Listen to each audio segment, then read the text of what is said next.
너무나도 좋은 계절, 또 오늘 아주 맑은 아침입니다. 오늘 우리가 함께 봉독한 이 말씀은 너무나도 잘 아시는 그런 말씀인 줄 압니다. 잘 아시는 대로 하나님 나라 천국 시민의 생활 현장이라고 일컬어지는 산상수훈의 말씀인 것이죠. 예수님께서는 우리들이 이 세상에서 하나님 나라 백성으로 어떻게 살아야 하는지에 대하여서 말씀해 주고 계시는 것입니다. 특별히 우리가 교회에서 신앙생활할 때에 선한 영향력을 끼치자 하는 그러한 이야기들을 많이 하고 있습니다. 또 이런 말들을 많이 사용하고 있습니다. 성도들로서 세상에 나아가 살아갈 때에 우리의 가정 안에서 또 직장 안에서 일터 안에서 우리의 삶의 현장에서 선한 영향력을 끼쳐야 한다라고 하는 말인 것입니다. 오늘 말씀도 선한 영향력에 대한 말씀입니다. 16절 말씀, 오늘 마지막 말씀에 보면은 이같이 너의 빛이 사람 앞에 비치게 하여 그들로 누굽니까? 세상 사람들이죠. 그들로 너의 착한 행실을 보고 그렇게 말씀하고 있습니다. 그들로 너의 착한 행실을 보고 하늘에 계신 너희 아버지께 영광을 돌리게 하라 말씀하고 있는 것입니다. 우리들의 빛이 세상 사람들에게 비치게 하라라고 하는 겁니다. 그래서 우리가 존귀 영광 받는 것이 아니라 하늘 아버지께 영광을 돌리게 하라라고 하는 말씀인 것입니다. 이 말씀 바로 앞에 바로 소금과 빛에 대한 말씀이 나오고 있습니다. 너희는 세상의 소금이니 너희는 세상의 빛이니 라고 하는 말씀입니다. 우리가 세상에서 살아갈 때에 소금의 역할을 해야 된다는 겁니다. 우리가 세상에 살아갈 때에 빛으로 살아가야 한다고 하는 것입니다. 다시 말해서 세상에서 선한 영향력을 드러내면서 살아야 한다라고 하는 하나님의 말씀인 것입니다. 누구 한 사람이 영향력 있는 삶을 살고 싶지 않아 하겠습니까? 모든 사람이 그래야지라는 마음을 갖고 있습니다마는 이제 다시 한번 오늘 우리 교회 창립 기념 주일을 기념의 달을 맞아서 우리가 성경에 나오는 기본적인 그 진리에 대하여서 핵심적인 진리를 몇 구절 선택해서 살펴보고 있는데 오늘 우리가 정말 어떻게 하면은 세상에 선한 영향력을 드러낼 수 있을지 이제 주님의 말씀에 경청해서 정말 새로운 마음의 다짐, 새로운 마음의 결단이 있는 시간 되기를 먼저 주님의 이름으로 간절히 축복합니다. 그러면 우리가 세상에서 선한 영향력을 드러내려면은 어떻게 해야 하겠습니까? 첫 번째로는 이 세대를 본받지 말아야 한다라고 하는 것입니다. 이 세대를 본받지 말아라. 세상에 우리는 환경의 동물이에요. 환경의 영향을 받을 수밖에 없습니다. 받게 되어 있습니다. 그러나 이제 주님께서는 우리들에게 이 세대의 풍조, 악한 풍조, 하나님을 거스리는 이 세대의 풍조를 본받지 말라라고 하는 것입니다. 이 세상을 알고 세상의 흐름을 간파하고 지혜롭게 전략적으로 창의적으로 세상 속에 나아가 복음을 전해야 되겠습니다마는 그 전에 이 세대를 본받지 말라라고 하는 말씀이죠. 로마서 12장 2절 말씀에 보면은 너희는 이 세대를 본받지 말라 그렇게 말씀했습니다. 오직 마음을 새롭게 함으로 변화를 받아서 하나님의 선하신 뜻, 기뻐하시는 뜻, 온전하신 뜻이 무엇인지 분별하도록 하라고 그렇게 말씀을 하고 있는 것입니다. 사랑하는 성도 여러분, 우리는 세상으로부터 영향을 받는 사람으로 부름받은 것이 아니라 세상에 영향을 주는 사람이 되도록 부름을 받았습니다. 우리는 이 부르심에 대해서 결코 잊어서는 안 되는 것입니다. 물고기 가운데 연어가 있지 않습니까?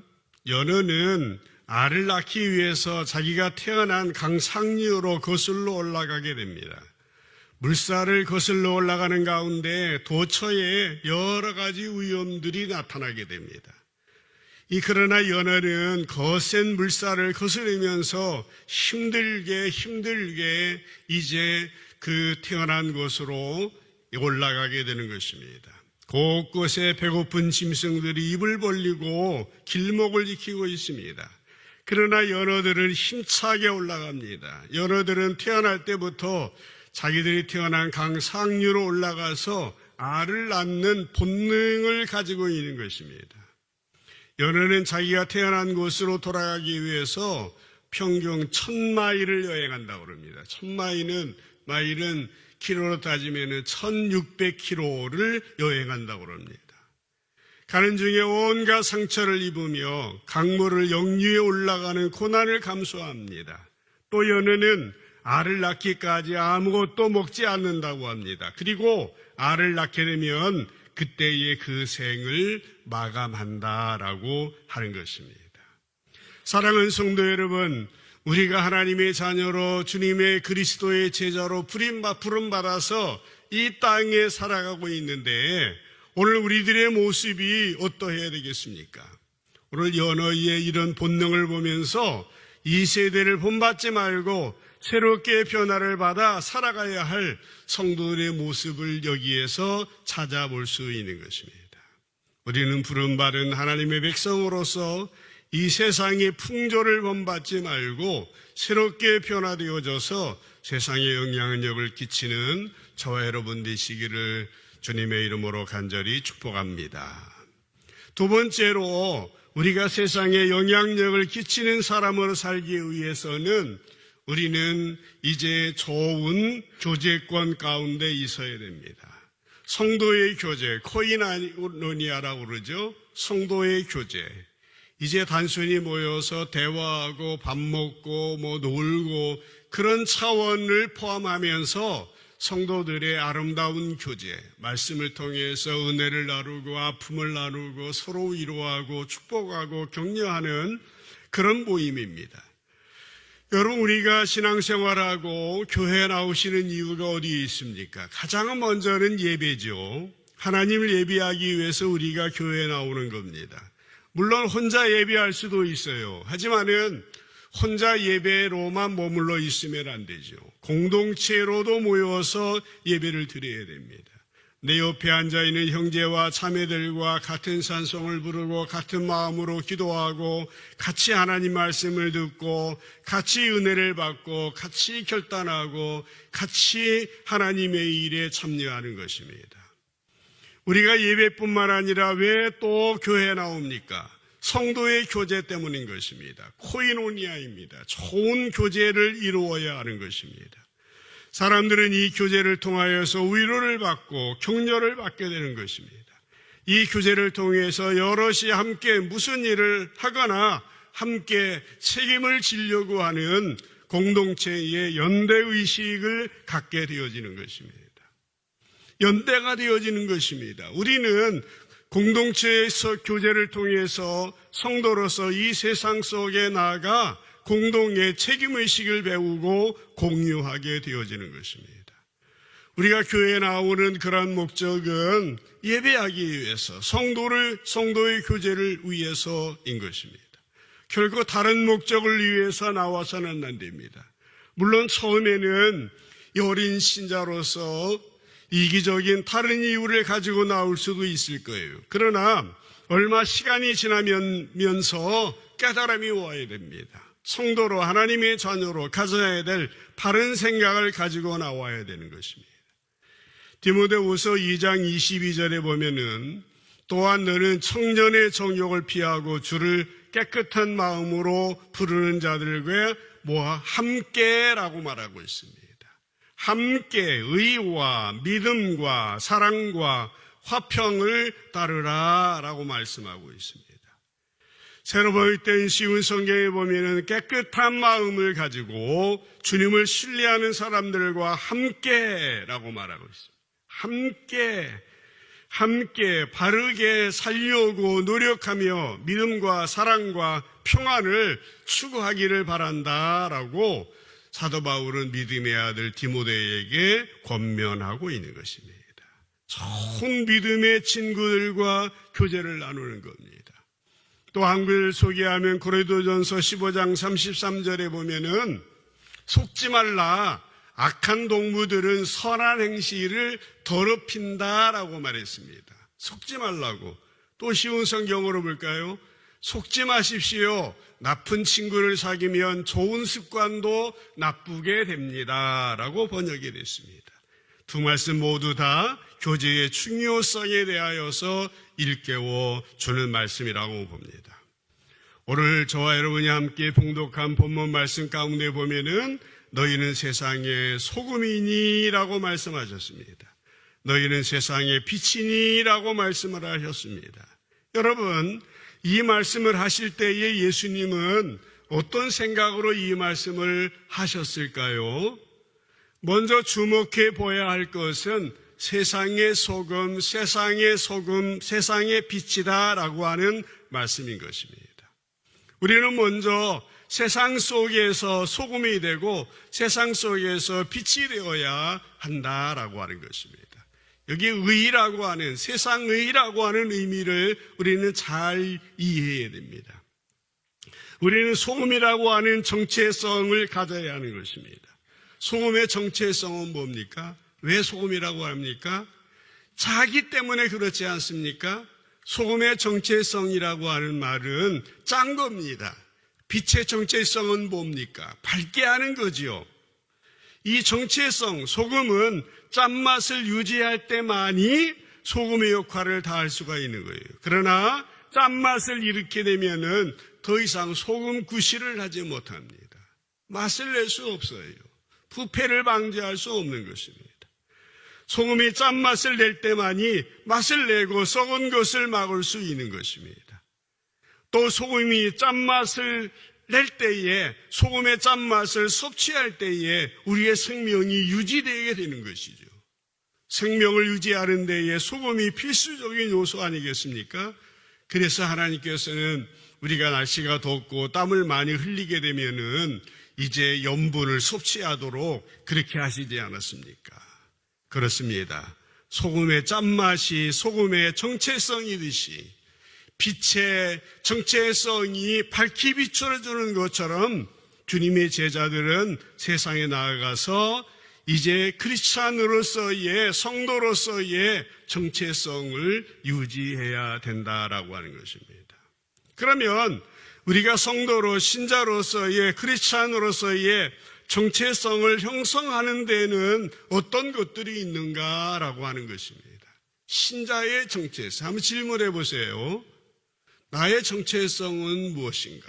성도로서, 신자로서의 정체성을 형성하려면, 다시 말해서 우리가 성도로서 세상에 선한 영향력을 끼치기 위해서 우리가 어떤 정체성을 가지고 있어야 되느냐? 이 정체성을 형성하기 위해서는 무엇이 필요하냐? 세 가지 말씀드리려고 해요. 한 가지는 건전한 신앙 위에 우리의 믿음이 세워져야 합니다. 건전한 신앙 위에 세워져야 합니다. 무엇보다도 우리의 마음 가운데 예수님이 주인으로 좌정을 하고 계셔야 돼요.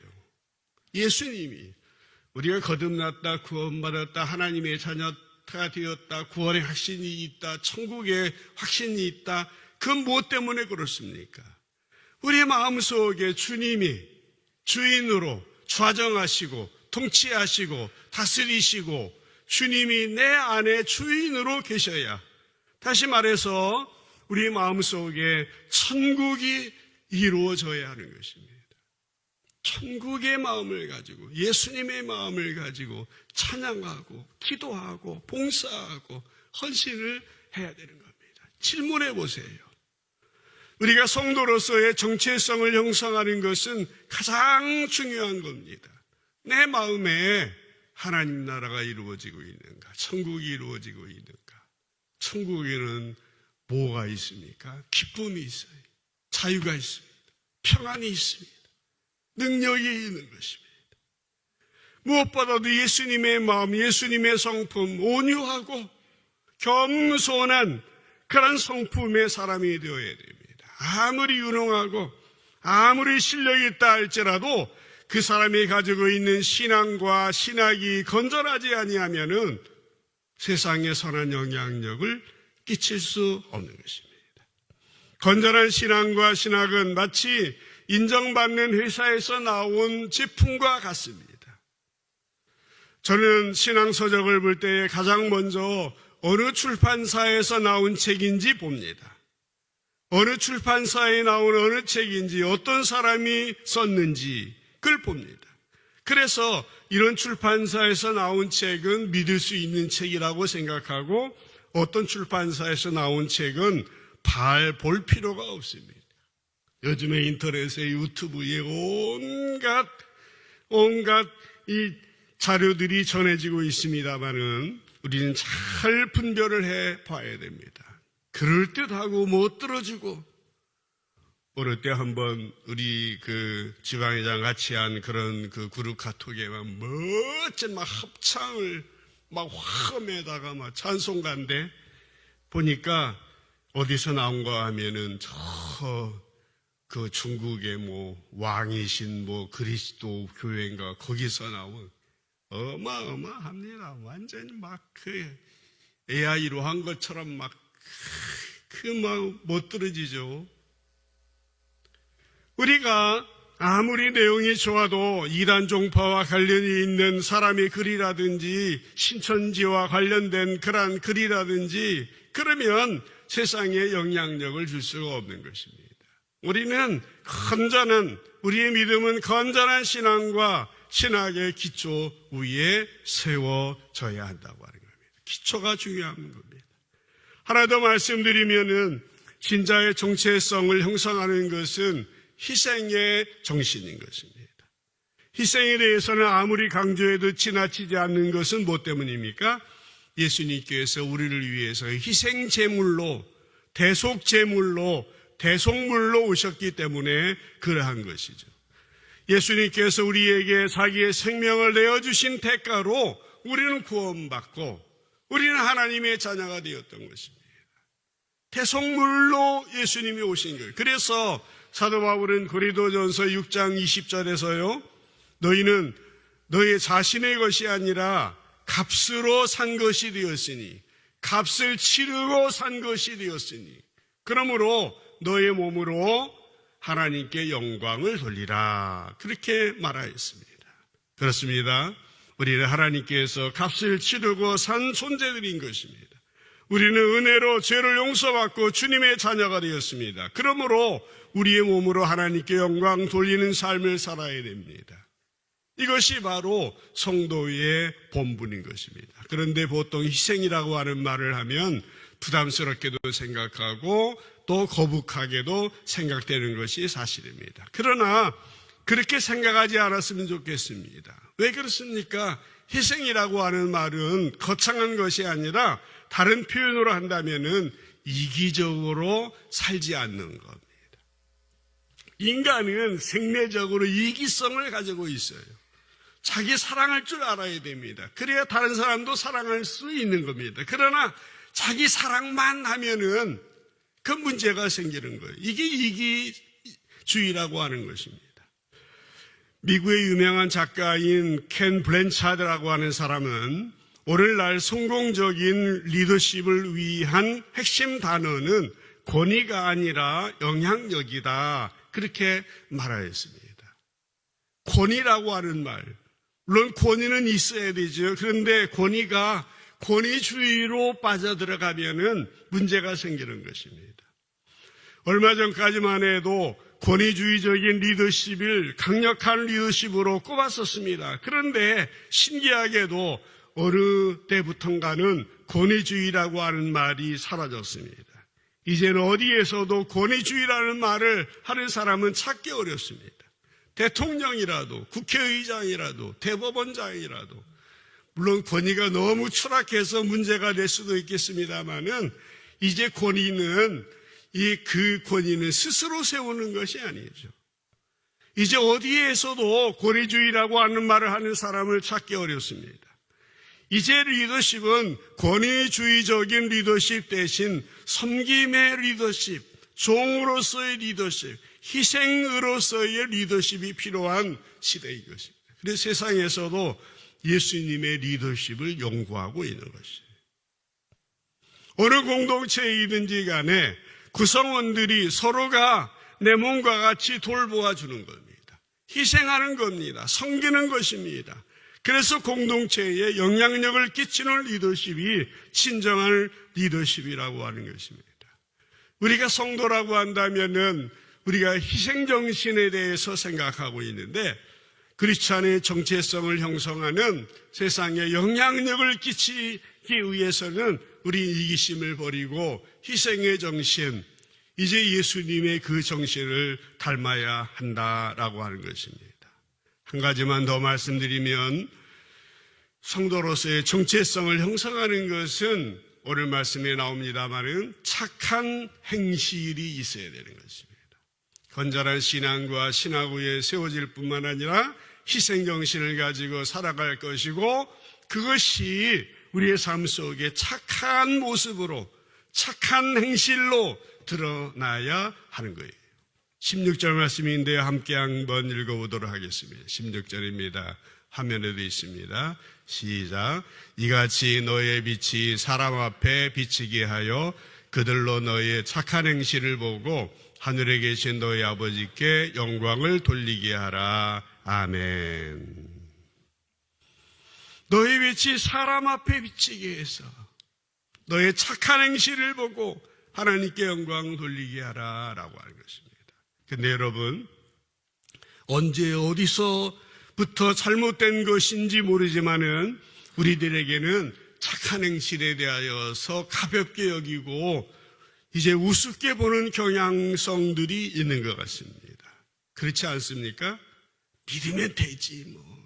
그래서 생활은 그냥 적당히 은혜로라고 하면서 퉁치고 넘어가는 경향성들이 성도들에게 상당히 있는 것 같습니다. 아무래도 종교개혁의 전통 때문이 아닌가 생각합니다.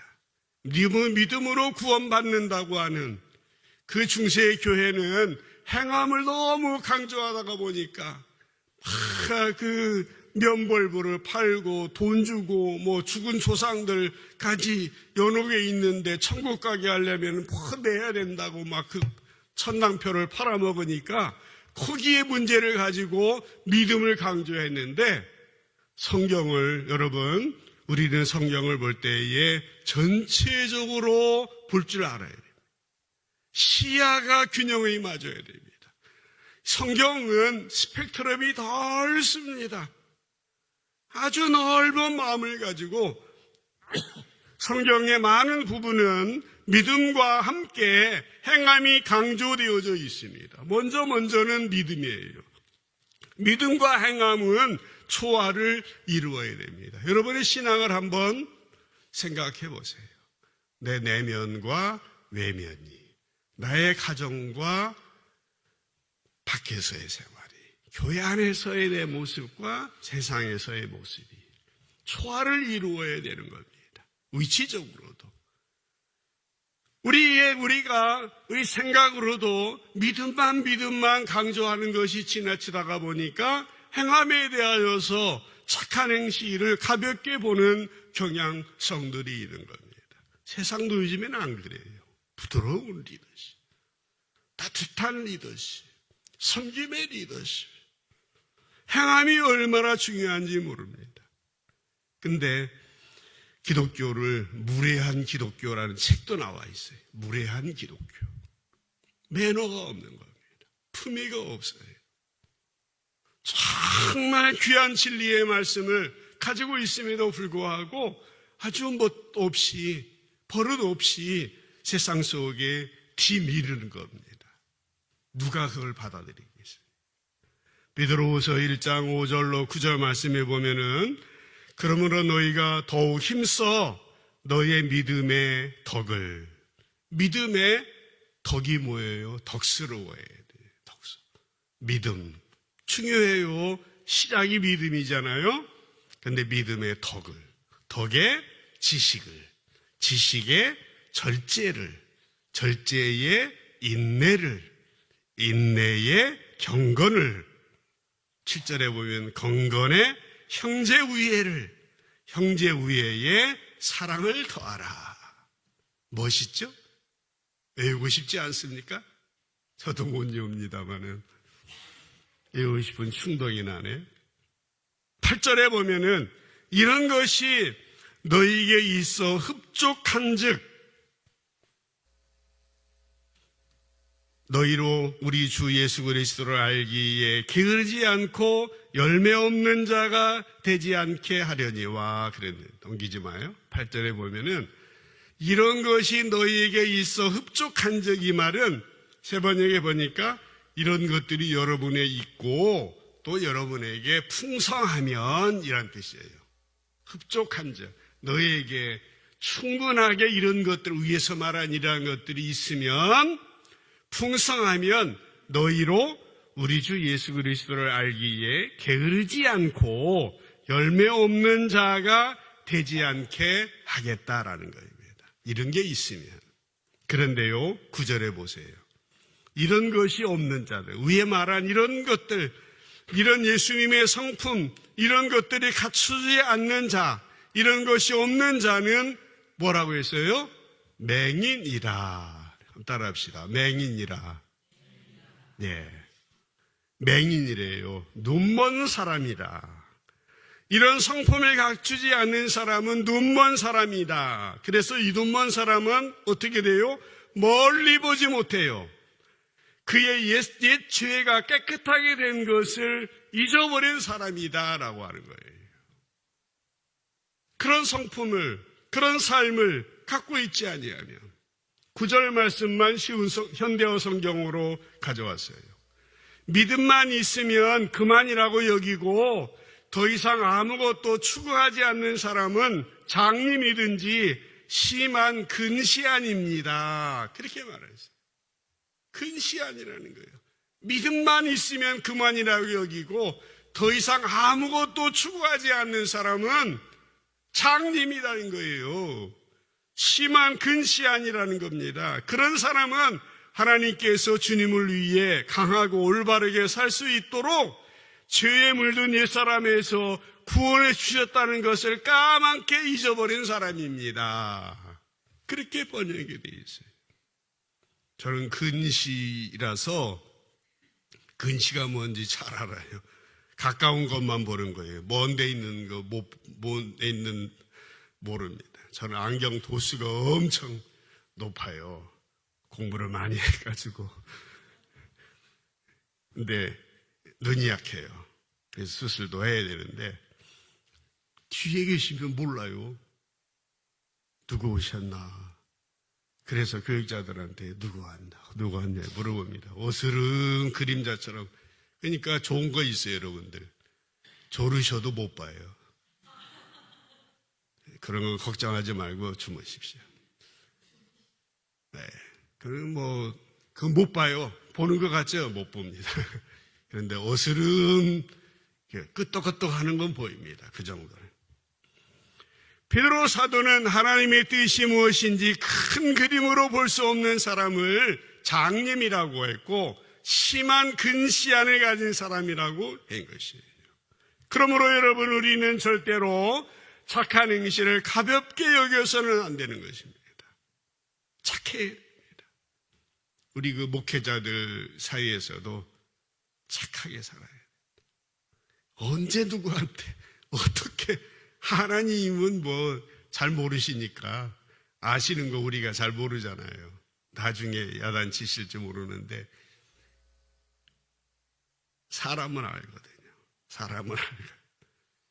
우리는 하나님께서 왜 우리를 구원해 주시는지 우리의 구원을 큰 그림으로 보아야 됩니다. 그래서 요건 아니고 이렇게 쫀쫀하게 하면 안 돼요. 에베소 2장 10절에 보면은 세 번역으로 우리는 하나님의 작품입니다. 선한 일을 하게 하시려고 하나님께서 그리스도 예수 안에서 우리를 만드셨습니다. 하나님께서 이렇게 미리 준비하신 것은 우리가 선한 일을 하며 살아가게 하시려는 것입니다. 라고 말씀을 하고 있습니다.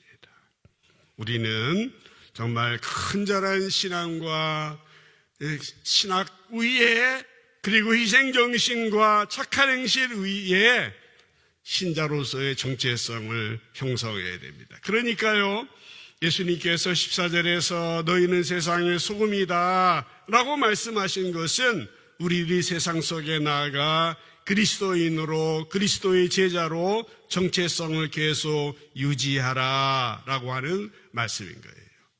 너희는 세상의 빛이다 라고 하신 말씀도 마찬가지예요. 산은에 있는 동네가 숨겨질 수 없다고 말씀을 하셨지 않습니까?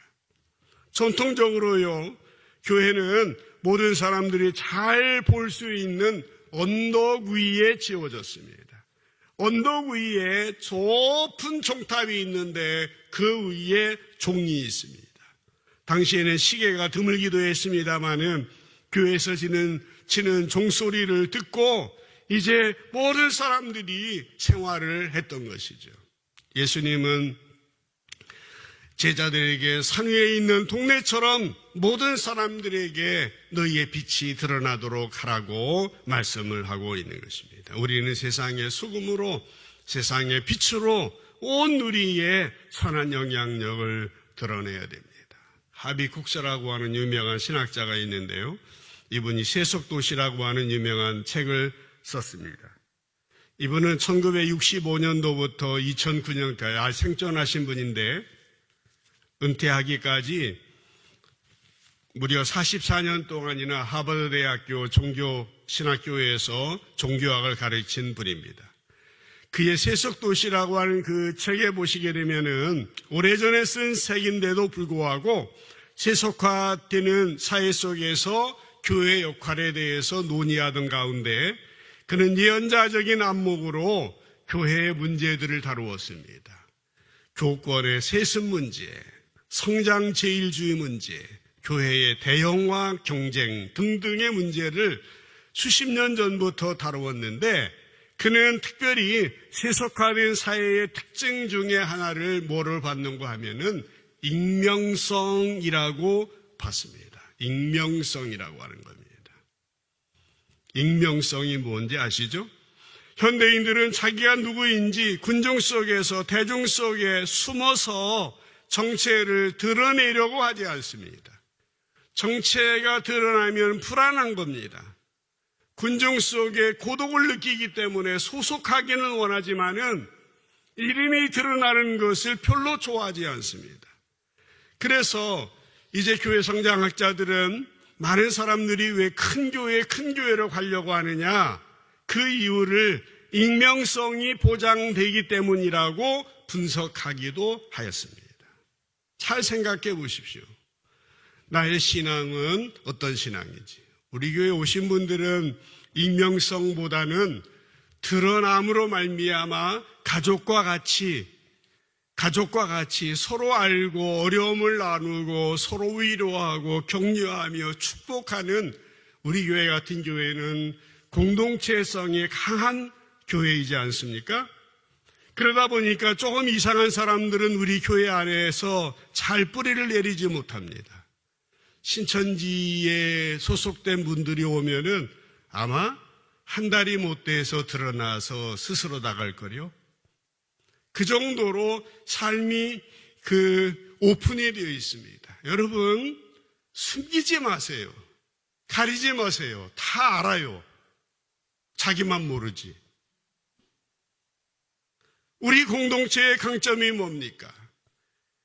크지도 않고 작지도 않은 이 삼성제일 공동체의 강성은 제가 보기에는 서로 사랑하고 서로 위로하고 서로 격려하며 서로 축복하는 정말 외로운 고독한 이 세상 속에 이 가족과 같은 공동체라고 하는 특성을 가지고 있습니다. 아마 여러분들도 그런 면에 매력을 느끼시고 우리 교회에서 행복하게 신앙생활을 하고 계시지 않을까라고 추측해 봅니다. 그러다 보니 위기에 강합니다. 어려움이 있을 때에 하나가 될 수 있습니다. 무슨 일이 있을 때에 함께 힘을 모으는 강점을 가지고 있습니다. 이렇게 저희 교회가 70년을 여기까지 온 것입니다. 오늘 우리 주님께서는 저희들에게 말씀하고 있습니다. 너희는 세상의 소금이요 세상의 빛이다 말씀하고 있습니다.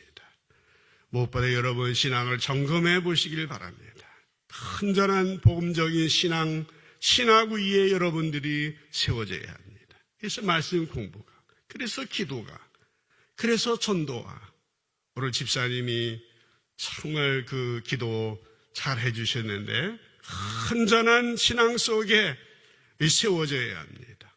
희생정신 위에 이기심을 버려야 됩니다. 버리려도 안 버려지죠. 그렇기 때문에 애를 써야 되는 겁니다. 분투해야 돼요. 각구해야 됩니다. 땀을 흘려야 됩니다. 희생정신 위에 세워져야 합니다. 부담 안 가지려고 하면은 짐을 질 수 없어요. 부담 안 가지려고 하면은 새가 왜 무거운 날개를 가지고 있겠어요? 그 가지고 넓은 창공을 날기 위해서 무거운 날개를 가지고 있는 겁니다. 착한 행실로 하나님께 영광을 올려드려야 합니다. 빌립보서 2장 15절 세 번역으로 말씀 읽고 말씀을 마무리하겠습니다. 한번 같이 읽어볼까요? 시작. 그리하여 여러분은 흠이 없고 순결하여져서 구부러지고 뒤틀린 세대 가운데서 하나님의 흠없는 자녀가 되어야 합니다. 그리하면 여러분은 이 세상에서 별과 같이 빛날 것입니다. 그런 여러분 되시기를 주님의 이름으로 간절히 축복합니다. 기도합시다.